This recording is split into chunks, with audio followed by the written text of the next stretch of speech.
You'll find all the recipes featured on tonight's show and many more in Dierbergs' Everybody Cooks magazine. Just stop by any Dierbergs for your free copy while supplies last. Welcome to Dierbergs Presents Everybody Cooks. Hi, I'm Barbara Eidenauer. And I'm Kathy Chipley.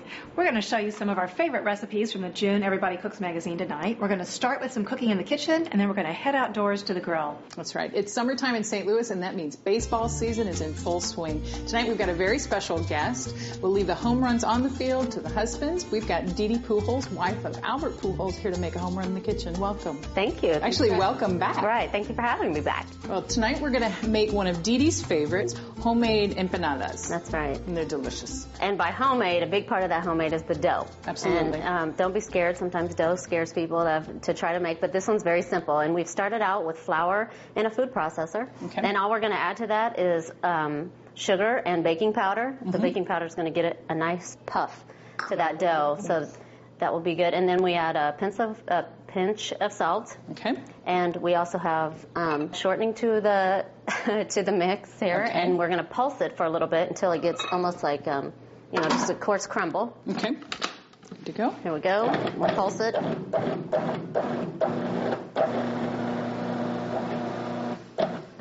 And let's see what we got here. Let's see. Yeah, that's looks good. Just about right. Yeah. Now, if you don't have a food processor at home, it's okay to just cut the dough with the shortening with a couple of knives. It works just as well. Okay. And so the last thing that we're going to add to it is an egg that's been beaten with some chicken broth. Okay. This is going to add all the flavor that comes through in that dough. Now, the chicken broth really surprised me. I mean, water, milk, I get that, but adding the chicken broth, I think made a huge difference. That's where all the flavor comes from in that dough. It's going to be awesome. It is a soft dough. The first time I worked with it, I was a little bit surprised by that. Have faith. It rolls together beautifully. It is a soft dough, but once you have it like this, mm-hmm. it won't stick. Right. If it's sticking, then you probably need to add a little bit more flour. And this will work if you have to do it by hand as well. If you don't have, like I said, if you don't have a food processor. And that's actually good to know. As humid as it is in St. Louis, every now and then you'll have a dough that's normally working. It gets a little sticky. Just add a skosh more flour. You will definitely want to pop these in the fridge. You want that dough nice and cool so that it's easier to work with. 30 minutes? About 30 minutes, or if you have a big party or something like that, you can just prepare it the day before. Oh, perfect. Yeah. Okay. All right, now we've got the dough chilling. We're going to leave that in the fridge for a little bit longer. We want to get that nice and chilled, but we went ahead and started on the filling. Yes, we are starting on the filling. So come to the happy place, because this is where it happens. We want to cook the meat with a little bit of garlic salt just to give it some flavor. Now, once the meat is cooked, we're going to put it to the side just momentarily. Ate already.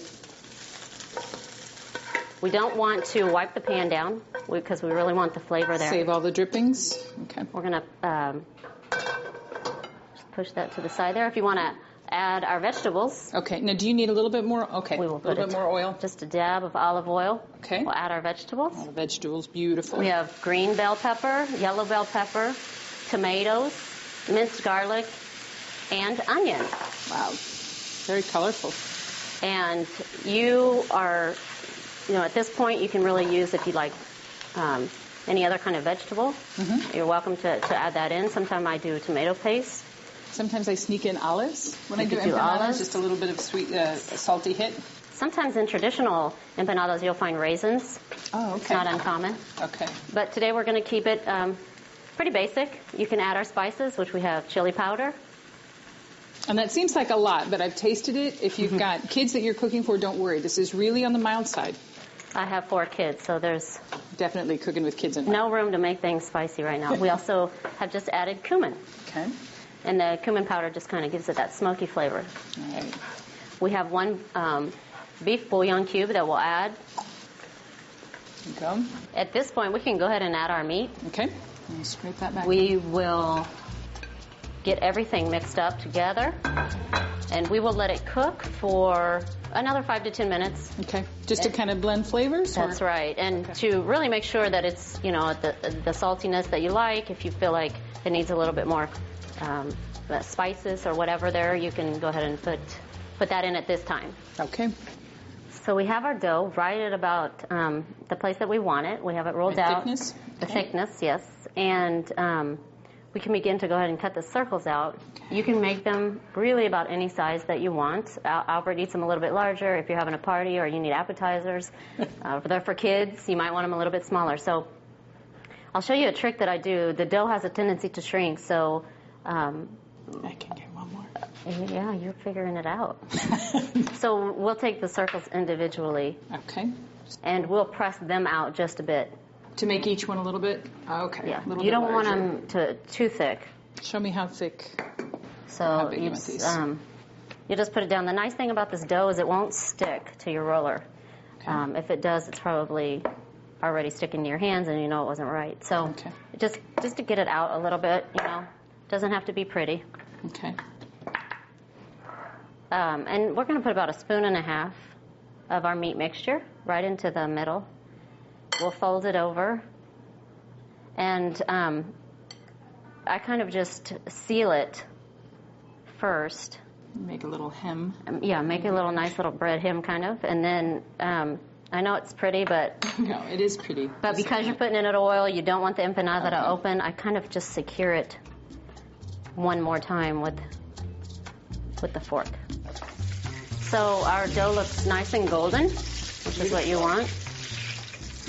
Drain a bit of the grease off. Let them sit there. There we go. And we'll add the rest of our guys in. Right. And we can't stress enough, keeping this chilled is really, really important. There we go. Last one. Now when you're thinking about what to serve your empanadas with, you could do really whatever you want.